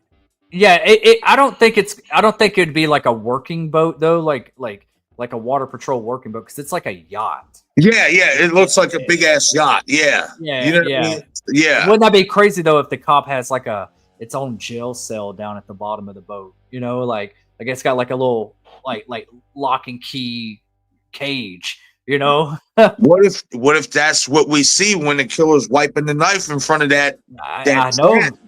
Like, yo. It's like a man-made jail. Yeah. At the bottom of the boat. Yeah, and if the boat crashes and you're stuck in that and the water's filling up, you're gonna, and then Ray's got to get to the rescue and swim down there, and like, I don't know, you could have a whole set piece. But but yeah, absolutely. Let me see. I'm gonna skip over some.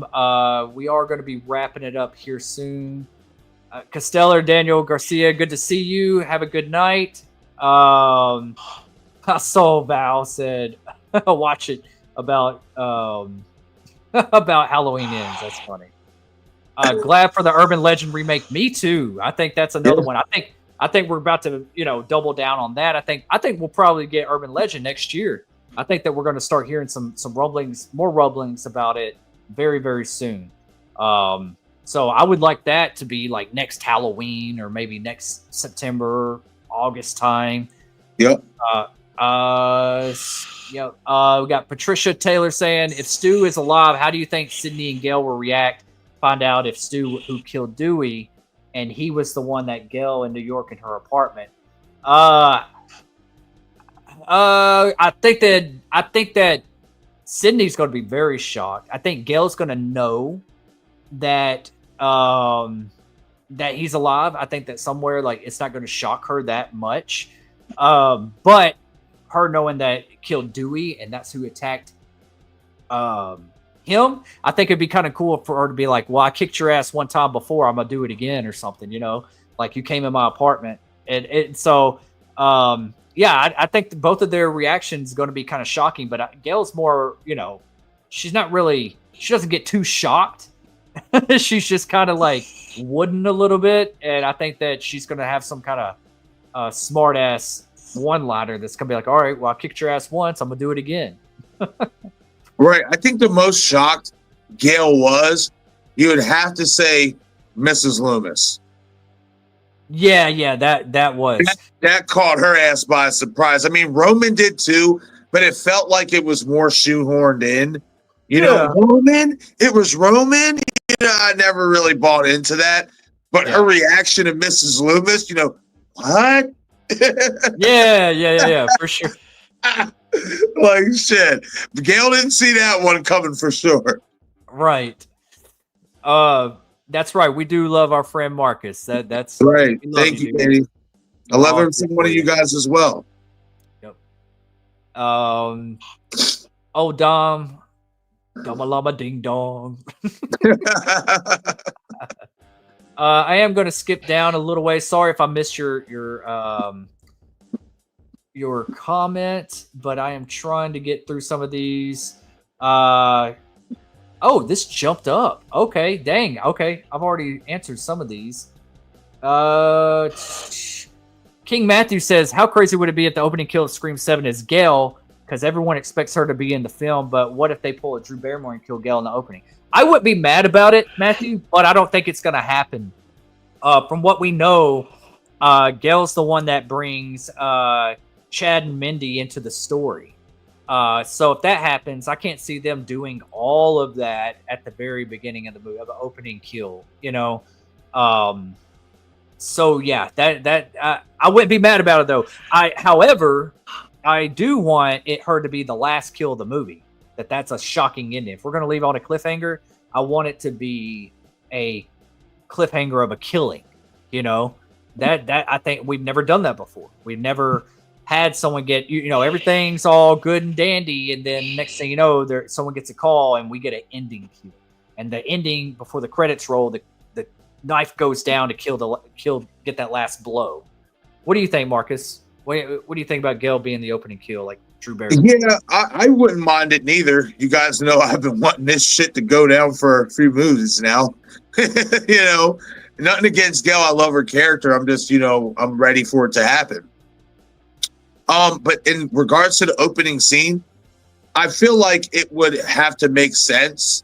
You know what I mean? Like, we know for a fact that Gail's going to be in this movie longer than the opening scene. Like if we didn't know that, and let's say if we knew that Courtney only shot like for a day or two, then I'd say, oh, hell yeah, she's opening kill easily. You know what I mean? Yeah. But I don't think it's going to happen. I will say this, though. I do think we're going to see her and the twins get attacked wherever they are at. And that links to what's going on in Indiana. And that's what prompts them to go there. I will say that I do think they are going to get attacked, or they're going to get a phone call. But I want to say attacked. I think if they get attacked, not killed, but just attacked, it means so much more and connects better to them going to Indiana. Because then if an attack happens in Indiana or a murder happens in Indiana, Sydney could fill Gail in, or Gail's going to see this shit on the news or whatever. And then that's what's going to prompt them to go, because they know it's connected to their attack. Yeah. Dude, I was thinking something like this with Gail bringing Chad and Mindy into the mix and everything like that, like bringing them down. Like you said, seeing it on the news, like Sydney was attacked or whatever, and they talk about the Ghostface, and she's like, "Oh, I got to go." But remember, what's his name? Her nemesis that's going to be a reporter, Robbie Rivers. Yeah. What if they're both working for the same news place, and they're both like, "Oh, I'm going down there too," or "I'm going down there too," and then Gail's team says, "I'm not going." Like her cameraman's like, "I'm not going." Her editor or whoever's like, "I'm not going. No, I'm not. I'm staying here." And then so she goes to Chad and Mindy, being like, "I need y'all. I need y'all to come with me. You know, Right. and y'all been through this with me before." And could be something like that. And I could see, like, if you remember the movie, have you seen? But I'm pretty sure you've seen the movie Twister. How, like, Bill Paxton and Helen Hunt.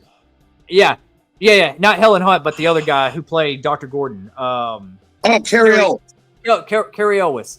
Like, I could see like that kind of dynamic between Gail and Robbie. Like they're both rushing down there to get the story first, and they're they're just kind of like nemesis I at can each see other. that too. Yeah. Oh yeah, especially with Sydney owning the little latte, her own shit. If something were to happen outside of there, Yeah. big news. And it's Sydney. Yeah, and she can't even like do business because she's got cameras all outside her door, blocking the doorway for Right. customers to come in. Because Sydney is not only just a owner of a coffee shop, she is also a #1 best-selling author. Yeah. So if an attack happens even remotely near her, that shit's going to spread like wildfire, especially if it's a Ghostface attack.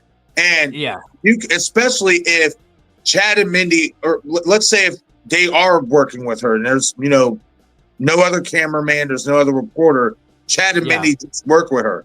Well, then that makes a lot of sense, especially given Gail being the opportunist she is.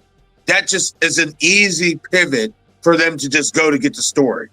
Yeah. And that's what drags them into this story. Yeah. Yeah. You know what I mean? So, yeah, man, like. I still want. Go ahead. No, go ahead. I was gonna say I still want, and it ain't got to be too much, but I still want. I want one of her coffees at the little latte to say "Mocker Macchiato" or "Macchiato Mocker." like that's just kind of little nod to. I just think it sounds cool. I think whenever I thought about it, I was like, a Mocker Macchiato coffee. Yeah, right. That'd be funny. Cody wants us to start a Discord. Nice. I mean, I wouldn't mind it. I've tried using one of those before, and I never fucking understood it. I didn't get it. Stella says, "I'm most excited about Scream. I was a little apprehensive about getting really excited for I Know We Did Last Summer, but after the recent trailer, I'm excited for it." Hell yeah, Stella. Hell yeah. Has anyone seen my breakdown of that trailer? Like, I think, Marcus, you've done some breakdowns of it too, right?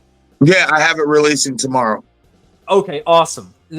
Go watch both of ours tomorrow whenever Marcus drops his. Like, we got some really good points. We go into depth. I think my video is like 27 minutes long, so and I'm still catching stuff, so I've still got other stuff. I'm gonna make more videos of it. But yeah, definitely Scream. Definitely Scream. I'm Scream's my bread and butter. That's my favorite movie of all time. I'm definitely more excited for it. Good to see you, Emo. I kind of went back a little bit to try to catch up with some older comments, but we are going to be wrapping it up here soon. Man from England, good to see you in the chat. Welcome.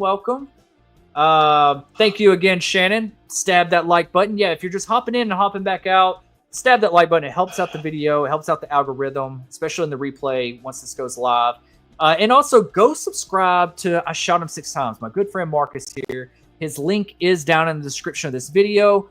If you love my content, you're going to love his. If you want to see me on his channel, you'll see that. If you want to see him on my channel, so you want to see a lot of our content together, you got to be subbed to both of us. So do yourself a service and go check them out because we got you covered.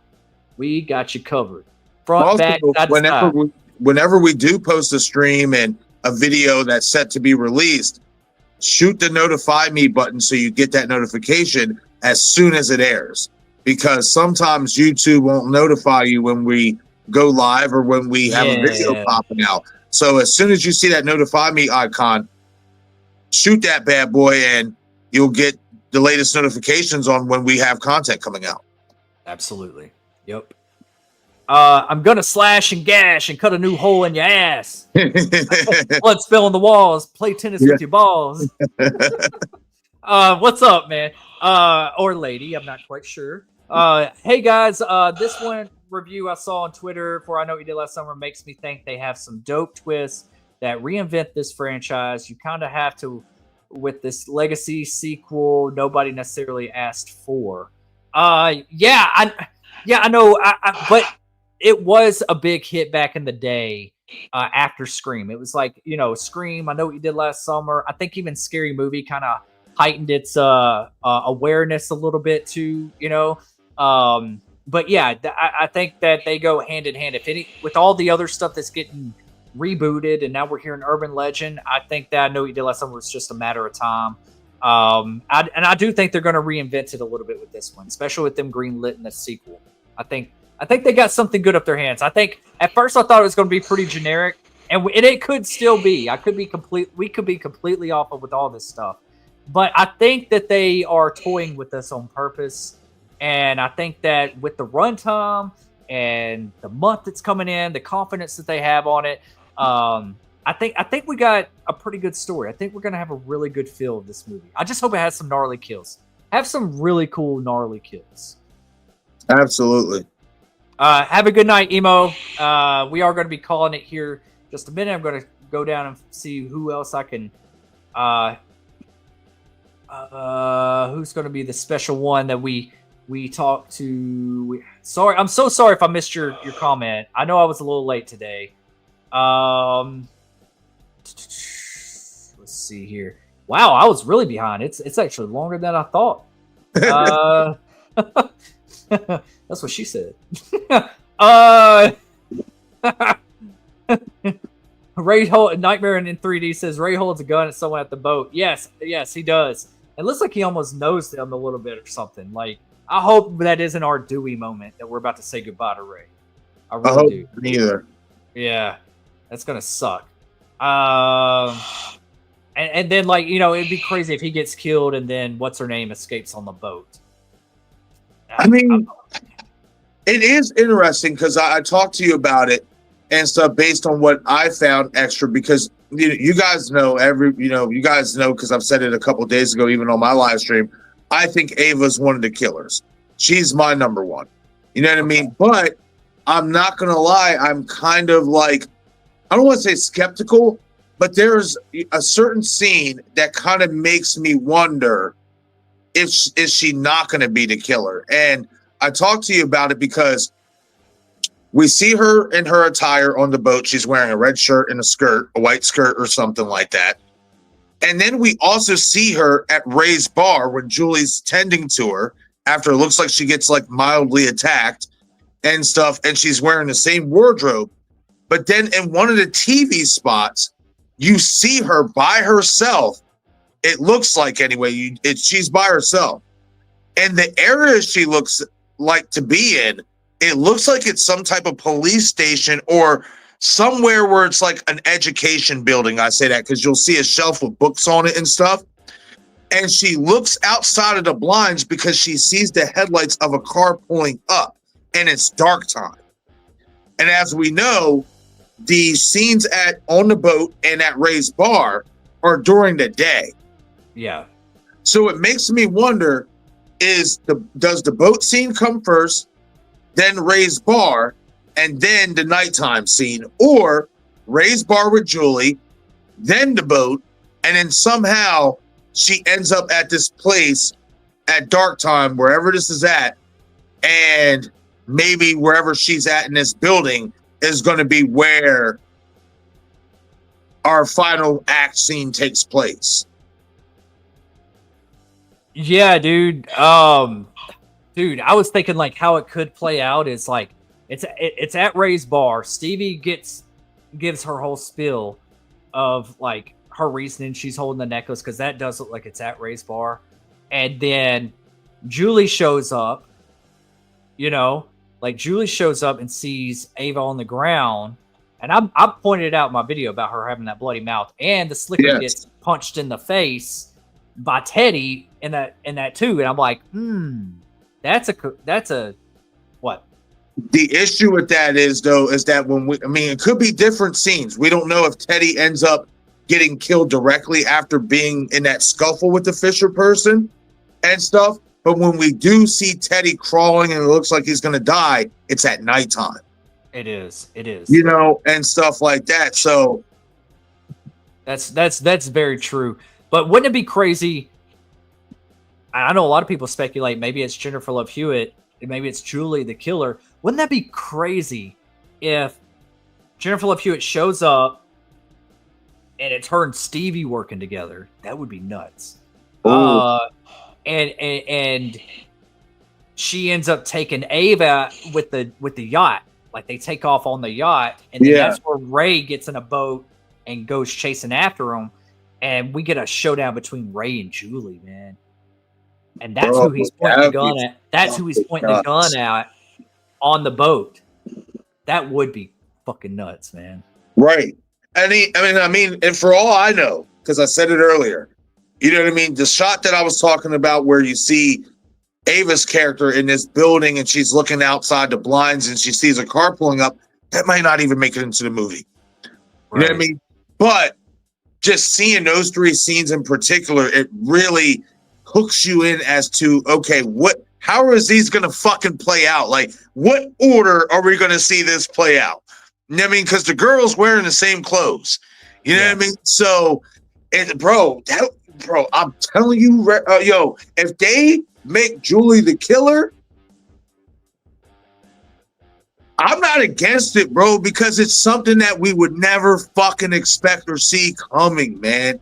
Mm-hmm. You know what I mean? I'm not against it. Do I want to see it happen? No, because I like Julie for what she is, but it'd be something different. It would be something really different, and they do with her character what a lot of people wanted Sydney to become Ghostface, which I never wanted that. But you know, there was always speculation with that. But wouldn't it be crazy? Wouldn't it be crazy if Julie does urban legends at her college, kind of like Robert Englund did in Urban Legend? Like that's what she's teaching, and she knew, like she wanted to keep this legend going and all kinds of stuff. Like maybe the kids accidentally kill her new lover out there on that road. And that's why we're getting the slicker again, is because, okay, now she's doing the revenge. Right. And then, dude, I think that would be crazy if she was the killer, dude. That would be, that dude, you would have a, what the fuck? I mean, it's not impossible to think because, I mean, we've seen Ray and Julie have a long distance relationship when she was at college. You know, he would drive down from Southport to see her. You know what I mean? So it's not impossible to think that maybe Julie did start seeing somebody outside of Ray in Southport again. And so I will say, I think I could be wrong, but I want to say I think it has been confirmed that what Julie teaches is what she goes through, which is trauma, and stuff like that or whatnot. But man, that would be crazy. You know what I mean? Again, I mean, it would be something different to see in regards to, we have this awesome final girl that we all know and we all love, but they turn her basically into a killer because she gave into her trauma. You know what I mean? She gave in, you know what I mean? Into basically wanting to kill because of what she went through. And she could never really forgive herself. So fuck it. Why not just go balls to the wall? You know what I mean? And go full in. Or maybe there's more to it. Maybe they ran her out or something, because of the stuff. Maybe she was too much controversy for the town or something. And so she has a chip on her shoulder against the town. Like, I don't know. I don't know if I really want that to happen. But I think that would be really crazy, and what a heartbreak that would be for Ray if she was the killer, and now he knows that he has to pull the trigger and kill her in this moment. Like that, I know. She's gonna cause a scene. And we're gonna end it on this one. King Matthew Thirst says, do you think this new I Know What You Did Last Summer film will be connected to I Always Know What You Did Last Summer? Because even though that movie was bad, it still had Ben Willis in it. No, it's not going to be connected at all. It's not canon. This is direct canon to I Know and I Still Know What You Did Last Summer. So, but speaking of that, everybody in the chat, we are going to be doing I Know What You Did Last Summer-a-thon. I don't even know how to even say that. That's too much. That's too many words. But we are going to be doing like a over on your channel, right, Marcus? Or are we doing it on your channel? Yeah. So about a month ago, I did and I Know What You Did Last Summer 2025 live discussion, and we hit the super chat goal on that stream. So basically, for hitting that goal, I'm going to do a I Know What You Did Last Summer watch along marathon, all 3 movies back to back to back. And stuff. Now I have been teetering around it, like maybe kind of switch that up. Maybe we start one early and then finish the other ones later at night. But then again, I kind of think if we just started early enough, we can just get through it. Like me and you talked about it, Destin, maybe start at like 2:00. Yeah. Because this is that's going to be easily about 6 hours worth of content right there. So if we start early in the day at around 2:00, we should get done around 8 at night, 7 at night, Destin's time. So that still leaves us room to go do other things that we may have to do and stuff. And plus, so it's not super late and everybody's super tired and stuff like that. But yes, we do have the I Know What You Did Last Summer marathon that is going to be happening. That's going to be taking place July 12th, the week before, that Saturday before the new movie releases. Yeah. Yep. That's gonna be a good watch. So y'all all come along and watch that. But yeah, Matthew, this is not gonna be canon to I Always Know What You Did Last Summer, but we are gonna rewatch that. I haven't seen it since it came out. So it'd be a good watch, even though it's not the best known or the best well-received one. It was like straight to DVD, but I think we'll have some fun with it, especially on the watch party, man. It's gonna be all 3 of them are gonna be great. And also like I'm going to talk about it a little bit. I talked about it on some of my videos, and I know you know this, but my acting coach is in I Still Know What You Did Last Summer. Red West, which rest in peace, Red. But I always got to say that because he was like another dad to me. He was the boat captain, and I Still Know What You Did Last Summer. So I'm going to talk about some of my experiences of what I knew about behind the scenes, just hearing his stories of working on the movie. So y'all come and be a part of that. So you got to go sub to my good buddy, my brother from another mother, Marcus.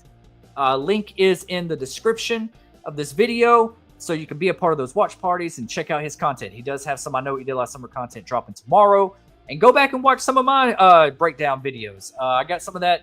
It should be like some of the newer videos I just dropped yesterday. So thank you for everyone that's came apart and be a part of the stream. Thank you for your patience. Thank you for your generosity and everything. It's been a crazy day, but I'm glad we did this because I miss y'all. I love y'all. And we do have a watch party tomorrow night for the Woodsboro Cinema Club. We are watching Night of the Demons, the original. I think that is DJ's choice. And so, yeah, y'all come and watch along with that. That's already up on my channel. Go hit that notify me button so we can watch it tomorrow night all together. So, yes, and we will spin the wheel again to see what's our next movie to watch. I love your faces. Marcus, you got anything you want to plug in before we call it a night? So again, stay tuned for my deep dive trailer breakdown of I Know What You Did Last Summer. Going to be talking about some really interesting things that I caught myself in those trailers, but I also want to put this out there in the ether as well. Next Saturday night, I'm going to be doing a tribute live stream to my niece who recently just passed. And I'm going to be doing a double feature watching Chucky and Megan because those were her 2 favorite horror movie characters and her 2 favorite movies. So next Saturday night, I'm aiming to have it around maybe 9:30 Eastern time. I'm going to be doing that, for my niece and stuff. And Also got stuff coming out throughout the week as well. I got the I'm going to be doing the Saw 2 live watch party this upcoming Friday. So guys, just stay tuned. We got a bunch of live streams, a bunch of watch parties coming out. We're going to be doing some theories also for I Know What You Did Last Summer. We're really going to be hitting the I Know What You Did Last Summer button really hard as we lead into the movie. And then, of course, along the way, we're going to be doing some Scream, Black Phone. We got a bunch of stuff in the works, you know. So, guys, stay tuned. Greatly appreciate every single one of you guys' support. And, yeah, that's about it for tonight. All right. Sounds good. So, everyone, go sub, and we'll see you on the next stream. We love your faces, and you know how it goes. We'll be right back. Be right back.